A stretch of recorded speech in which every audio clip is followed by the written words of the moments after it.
என்னடா சட்னி பண்ணுறதுன்னு பார்த்தேன். வாழைப்பூ ஒரு பவுல் வாழைப்பூவை வந்து க்ளீன் பண்ணி வச்சுருக்கேன். ஏன்னா நாங்கள் 3 பேர் தான், அதனால் ஒரு பவுல் வாழைப்பூ, பெரிய வெங்காயம் ஒரு மீடியம் சைஸ் வெங்காயத்தை பொடிசாக வெட்டி வச்சுக்கோங்க, மீடியம் சைஸ் தக்காளி, ஒரு 4 பல் பூண்டு, 2 பச்சை மிளகா, 3 வரமிளகா, ஒரு 4 ஸ்பூன் தேங்காய் துருவல்னு எடுத்துக்கோங்களேன். 1.5 ஸ்பூன் வந்து உளுந்தம்பருப்பு, ஒரு 2 ஸ்பூன் வந்து நிலக்கடலை பருப்பு போட்டு நம்ம வாழைப்பூ சட்னி பண்ண போகிறோம். டக்குன்னு ஈஸியாக பண்ணிடலாம். வாங்க ஃப்ரெண்ட்ஸ், எப்படி பண்ணலான்னு பார்த்துட்டு வந்துடலாம். நல்லெண்ணெய் தான் ஊற்றிருக்கேன். ஆனால் நீங்கள் எந்த எண்ணெய் வேணால் ஊற்றிக்கோங்க. ஆனால் பாமாயில் அந்த மாதிரி மட்டும் சேர்க்காதீங்க. நல்லெண்ணெய் ஊற்றி 1.5 ஸ்பூன் உளுந்தம்பருப்பை லைட்டாக கலர் சேஞ்ச் ஆகணும், வதக்கிக்கிற போகிறோம். அதுக்கப்புறம் நிலக்கடலை பருப்பை வறுக்க போகிறோம். ஒவ்வொரு இன்க்ரீடியண்ட்டாக நல்லா கொலையை வதக்க போகிறோம். உளுந்தம்பருப்பு நிலக்கடலை பருப்பை வதக்கினேன். அதுக்கப்புறம் பச்சை மிளகாவும் வரமிளகா பூண்டு இது 3ஐயும் போட்டு நம்ம வந்து கொஞ்சம் வதக்கிக்கிற போகிறோம். அதுக்கப்புறம் வெங்காயமும் தக்காளி போது நான் சொல்லாமல் இருந்துட்டேன். ஒரு 1 ஸ்பூன் சீரகத்தை சேர்த்துக்கோங்க. ஏன் நான் வாழைப்பூவை வெட்டி சேர்க்கலைன்னா கலர் மாறிடும். அதனாலேயே இதை நான் வந்து ஒரு சிம்மில் வச்சுட்டு நல்லா வதக்குங்க. நல்லா கலர் சேஞ்ச் ஆகி வரும். டேஸ்ட்டு மாறாமல் நம்ம வாழைப்பூ சட்னி அரைக்கலாம். வாழைப்பூவில் அவ்வளோ நன்மைகள் இருக்கும், உங்களுக்கே தெரியும். வாய் துர்நாற்றம், ஈறுகளில் பிரச்சனை உள்ளவங்க இவங்களுக்கெல்லாம் வாழைப்பூ அடிக்கடி உணவில் சேர்க்கணும்.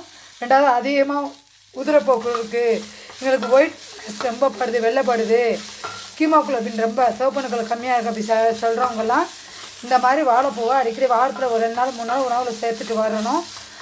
இதோட ரொம்ப சத்துக்கள் இருக்குதுல்ல, எண்ணற்ற சத்துக்கள் இருக்குது. இது வந்து பெண்களுக்கு வந்து ஒரு வரப்பிரசாதம்னே சொல்லலாம். நம்ம சர்க்கரை நோய் வராமல் தடுக்கும். வந்தவங்களும் இது அடிக்கடி உணவில் சேர்த்துட்டு வந்தால் அதோட லெவலை வந்து நல்லா மெயின்டைன் பண்ணலாம். இங்கே பாருங்கள், நல்லா சுருளை வதக்கணும். நம்ம ரெண்டாவது ரொம்ப சுறுசுறுப்பாக வேலை செய்யணும்னு சொன்னால் வாழைப்பூவை வந்து அடிக்கடி உணவில் சேர்த்துட்டு வந்தால் அந்த நாள் ஃபுல்லாக நம்ம புத்துணர்ச்சியோட ரொம்ப ஆக்டிவாக வேலை செய்யலாம். சோம்பேறியாக இருக்கிறனால வேலையே பார்க்க முடியல, ஒரே இதாக இருக்குதுன்னு சொல்கிறவங்களாம் இந்த மாதிரி வாழைப்பூவை அடிக்கடி உணவில் சேர்த்துக்கோங்க. நமக்கு எனர்ஜியாக இருக்கும். வளரும் பிள்ளைங்களுக்கு இதை அடிக்கடி உணவில் சேர்த்துட்டு வரும்போது பல நோய்களிலிருந்து நம்ம காப்பாற்றிக்கலாம். போட்டால் அளவு புளியும் நம்ம எடுத்து வச்சுருக்கிற தேங்காய் கொஞ்சம் கருவேப்பிலையெல்லாம் போட்டு இப்போ கருவேப்பிலை போட்டு நல்லா வதக்கணும். அதான் மனமாக இருக்கும். ஃப்ரெஷ்ஷான கருவேப்பிலை அங்கே பாருங்கள். இப்போ வந்து இன்னும் ஒரு 2 நிமிஷம் வதக்கினா போதும். கருவேப்பிலை வாழைப்பூ நல்லா வதங்கிடுச்சு பார்த்தீங்கன்னா. நல்லா ஆற வச்சு தேங்காயில் உப்பு நம்ம எல்லாம் வதக்கி வச்ச பிறகு அந்த சூட்லேயே ஒரு 1/4 ஸ்பூன் பெருங்காயத்தூள் போட்டு நல்லா எல்லாத்தையும் மிக்ஸ் பண்ணிவிட்டு அரைக்க போகிறோம் ஃப்ரெண்ட்ஸ். இங்கே பாருங்கள் ஃப்ரெண்ட்ஸ், முதல்ல பல்ஸ் மோடில் விட்டேன். இப்போ ரெண்டாவது கொஞ்சம் கொஞ்சமாக நமக்கு எந்த அளவுக்கு திக்கு வேணுமோ அந்த அளவுக்கு கொஞ்சம் கொஞ்சமாக தண்ணி சேர்த்து அரைக்கணும். இங்கே பாருங்கள். அதுக்கப்புறம் ஒரு நல்லெண்ணெயை காய வச்சு ஒரு 1/2 ஸ்பூன் கடுகு, 1/4 ஸ்பூன் உளுந்தம்பருப்பு, ஒரு 3 வரமிளகா, கொஞ்சமாக கருவேப்பிலை போட்டு நல்லா தாளித்து கொட்டியாச்சு.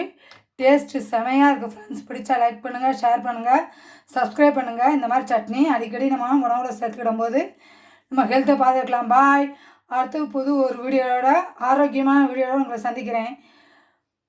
புதுசாக பார்க்குறவங்க சப்ஸ்கிரைப் பண்ணுங்கள், பக்கத்தில் உள்ள பெல் பட்டனை கிளிக் பண்ணி வச்சுக்கோங்க. கமெண்ட் பாக்ஸில் சொல்லுங்கள், செஞ்சு பார்த்துட்டு. தேங்க்யூ ஃப்ரெண்ட்ஸ், பாய்.